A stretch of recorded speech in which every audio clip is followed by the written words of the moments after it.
بہت اچھی بات بتانے جا رہا ہوں میں آپ کو، سنیے. اگر کوئی آدمی جان بوجھ کر یہ کہہ دے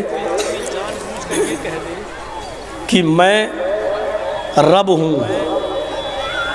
اور اللہ کو یہ کہہ دے کہ اے اللہ تو میرا بندہ ہے اور میں تیرا خدا ہوں، تو بتائیے وہ آدمی مسلمان رہ جائے گا؟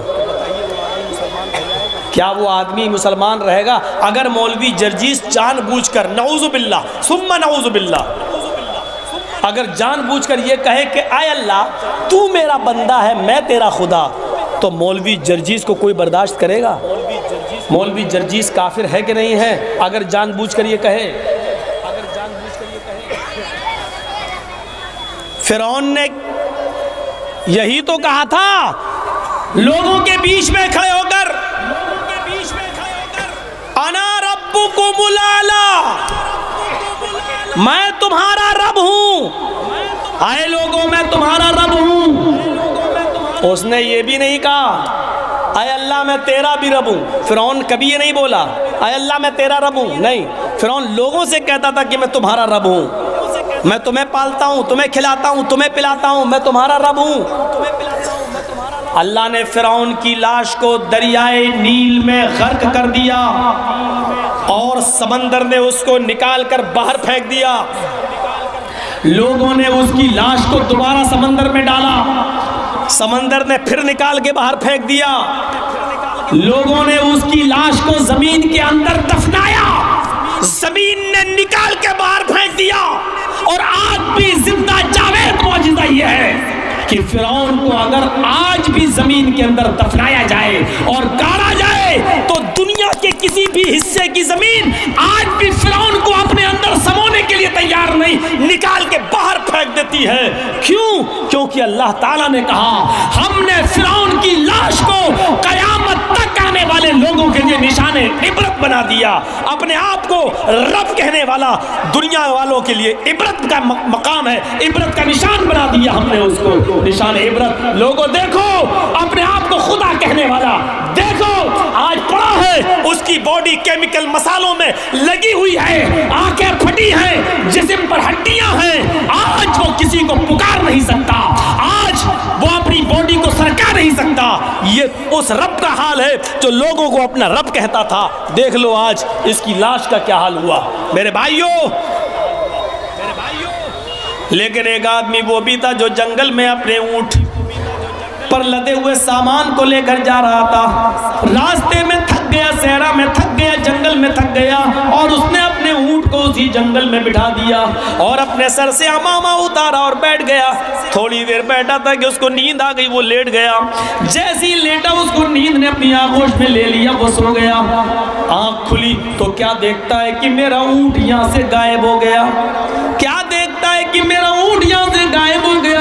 اونٹ کے اوپر پورے گھر کا سامان لدا ہوا تھا، سونا چاندی اسی اونٹ کے اوپر تھا، درہم اشرفیاں اسی اونٹ کے اوپر اسی سامان میں بندھی ہوئی تھی. اللہ میرا اونٹ کہاں چلا گیا؟ بخاری شریف کی حدیث کے الفاظ ہیں وہ ادھر ڈھونڈتا ادھر ڈھونڈتا ہے، صبح سے لے کے شام تک وہ اپنے اونٹ کو تلاش کرتا ہے لیکن اس کو اونٹ نظر نہیں آتا.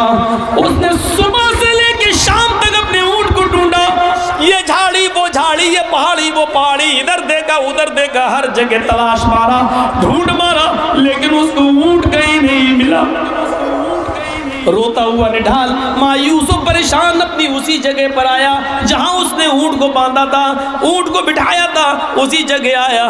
سوچنے لگا اب صبح میں تلاش کروں گا، رات ہونے والی ہے، اب میں کہاں اپنے اونٹ کو ڈھونڈوں. اس نے اپنا گمچھا سر پہ جو امامہ تھا اس نے پھر بچھایا، دن بھر کا تھکا ہوا تھا، وہ لیٹ گیا کہ اب صبح میں اونٹ کو ڈھونڈوں گا. صبح کی نیت کر کے جیسے وہ لیٹا کہ میں اونٹ کو صبح ڈھونڈوں گا، وہ تھک گیا تھا.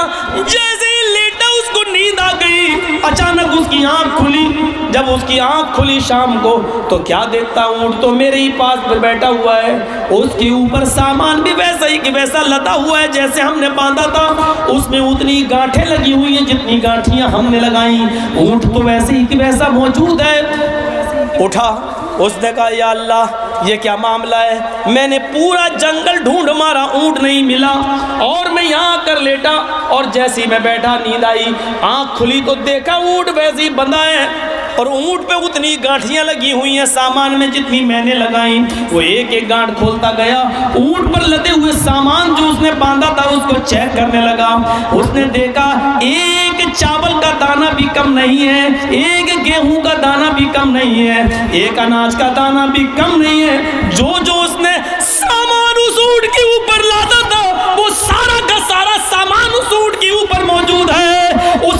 اس کو اتنی خوشی ہوئی، اتنی خوشی ہوئی اپنے سامان سے لدے ہوئے اونٹ کو دیکھ کر، اتنی خوشی ہوئی کہ اس نے مارے خوشی کے آسمان پہ نظریں ڈالی، اپنے رب کو دیکھا، آسمان پہ نظریں ڈالی، اور مارے خوشی کے اس کی زبان سے یہ الٹے جملے نکل گئے، اللہم انت عبدی وانا ربک، اللہم انت عبدی وانا ربک، اللہم انت عبدی وانا ربک۔ اے اللہ واقعی تو میرا بندہ ہے اور میں تیرا رب ہوں، اے اللہ واقعی تو میرا بندہ ہے اور میں تیرا خدا ہوں، اے اللہ واقعی تو میرا بندہ ہے اور میں تیرا خدا ہوں۔ اس کے منہ سے الٹے جملے نکل گئے۔ اللہ کے نبی فرماتے ہیں جب وہ یہ کہہ رہا تھا کہ اللہ واقعی تو میرا بندہ ہے میں تیرا خدا ہوں، اس وقت اللہ مسکرا رہا تھا، اس کی یہ جملے سن کر، کیونکہ یہ آدمی جان بوجھ کر نہیں کہہ رہا ہے، مارے خوشی کے کہہ رہا ہے، ہم نے وے اللہ میں نے اونٹ ڈھونڈا نہیں ملا، جنگل تلاش کیا نہیں ملا، ایک جھاڑی میں گیا نہیں ملا، سب کچھ دیکھ ڈالا نہیں ملا، اور آیا یہاں بیٹھا سویا، آنکھ کھلی تو دیکھا اونٹ ہے اور ایک بھی اناج کا دانہ کم نہیں۔ واقعی مان گیا تیری قدرت کو، وہ کہنا یہ چاہ رہا تھا، واقعی مان گیا تیری قدرت کو، واقعی تو میرا رب ہے میں تیرا بندہ، کہنا یہ چاہ رہا تھا، لیکن مارے خوشی کی اس کی زبان سے نکل گیا واقعی تو میرا بندہ ہے میں تیرا خدا۔ کوئی گرفت نہیں کی اللہ نے، عذاب نہیں دیا اللہ نے، یہ نہیں کہا اس کی لاش کو میں نشان عبرت بنا دوں گا لوگوں کے لیے، حالانکہ اس نے خطرناک جملے بولے۔ فرعون نے تو صرف یہ کہا تھا لوگوں میں تمہارا رب ہوں، اللہ کو نہیں کہا تھا فرعون نے، اس نے تو اللہ ہی کو کہہ ڈالا کہ تو میرا بندہ ہے۔ فرعون نے کبھی نہیں کہا اے اللہ تو میرا بندہ میں تیرا بھی رب ہوں، فرعون نے تو اتنے بڑے جملے نہیں کہے، فرعون نے صرف لوگوں سے کہا کہ میں تمہارا رب ہوں، لیکن اس نے تو اللہ ہی سے کہہ ڈالا تو میرا بندہ ہے میں تیرا خدا۔ لیکن اتنے خطرناک جملے بولنے کے باوجود بھی اللہ نے اس کو گرفت میں نہیں لیا، کیوں؟ کیونکہ اس کی نیت یہ نہیں تھی، اس کی نیت یہی تھی کہ واقعی تو میرا رب ہے میں تیرا بندہ، کہنا وہ یہ چاہ رہا تھا لیکن دھوکے سے کہہ گیا